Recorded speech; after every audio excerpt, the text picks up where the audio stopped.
Hey guys, what's going on? It's Brandon back out here at the park today. So there's been a lot of people asking me to do a review on the Misha review of the ZR1.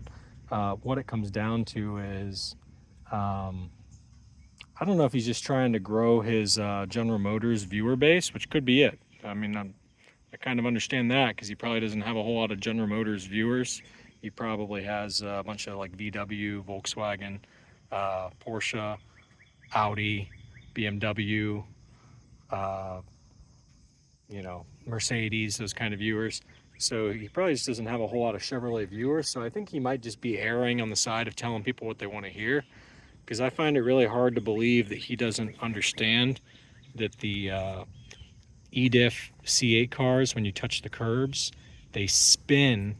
They spin the. I'm gonna get in the car here.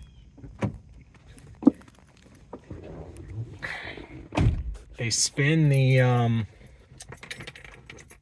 what do you call it?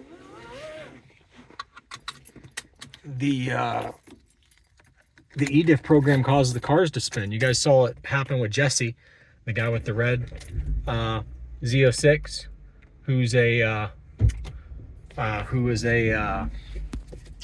he races for Hendrick. He races the Cup cars for Hendrick or whatever. So, he knows what he's doing. So, long story short, I don't understand why people don't understand that when even Jesse hits the curbs, his car spins. I just don't understand what you guys don't understand about this concept that the EDIF programs glitch.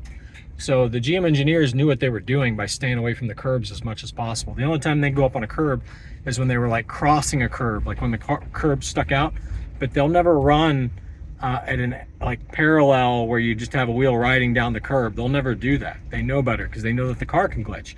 Can you make it? Sure, but it's like Russian roulette. Maybe Misha wants to play Russian roulette. You see what I'm saying? So just keep in mind,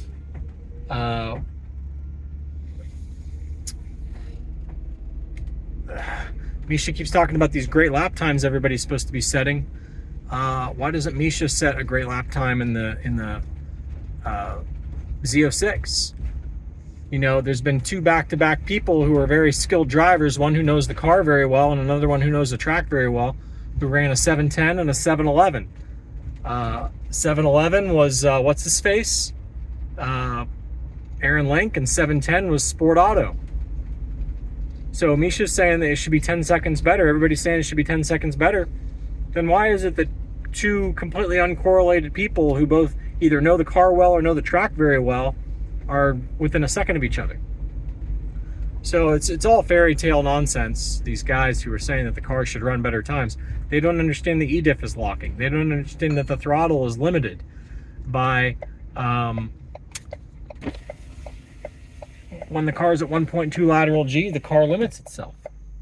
Like, these guys just don't get it, and I don't understand why they don't get it. I don't get it why they don't get it. You know what I'm saying? So anyway, that's all I got. Just figured I would make a little follow-up video for you guys. Like I said, maybe Misha's just trying to grow his General Motors fan base. Meanwhile, Misha still doesn't know what a rear caster alignment is on an STO.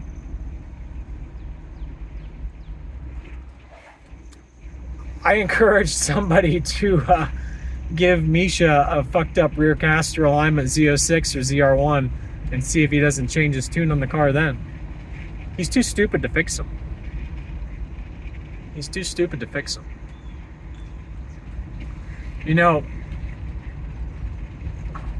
Here in America, capitalism was all about, it's like all the people who want to solve problems, they migrated here. Not all of them, but a lot of people who wanted to solve problems on their own and be free, they migrated here. And you had the stereotype about people in other countries, and I'm not saying that Misha falls into this category, but back and during World War II, I'm talking about history right now. I'm not saying this is my belief, I'm talking about history. There are a lot of people who believe that the stereotype of other countries was that people aren't very good at inventing and problem solving. They're not very capitalistic. That was like the big World War II battle cry of America, spreading capitalism. You know what I'm saying? So again, I'm not saying that that's true. I'm not saying that that's fact. I'm just talking about history. By no means are all people where Misha's from, do they think this way? But let's focus on Misha here specifically for a second. He has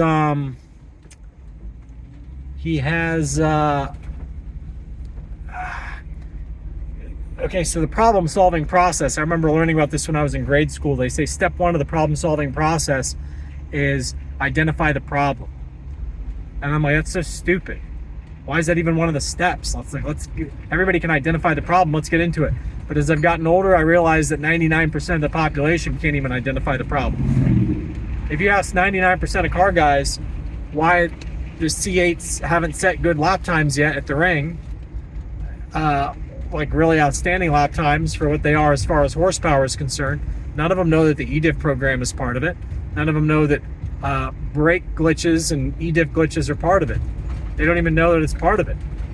They don't know that the car limits throttle coming out of turns when you're pulling 1.2 lateral G. They don't know that it limits turns. These guys don't know that it's part of it. It's like they can't observe reality to figure out what the problem is.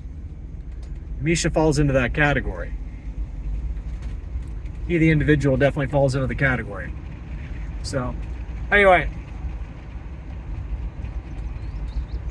that's it. Somebody give Misha a messed up rear caster Corvette and let him change his tune on Corvettes. Because Lord knows Misha can't solve the problem and align a car. That's impossible.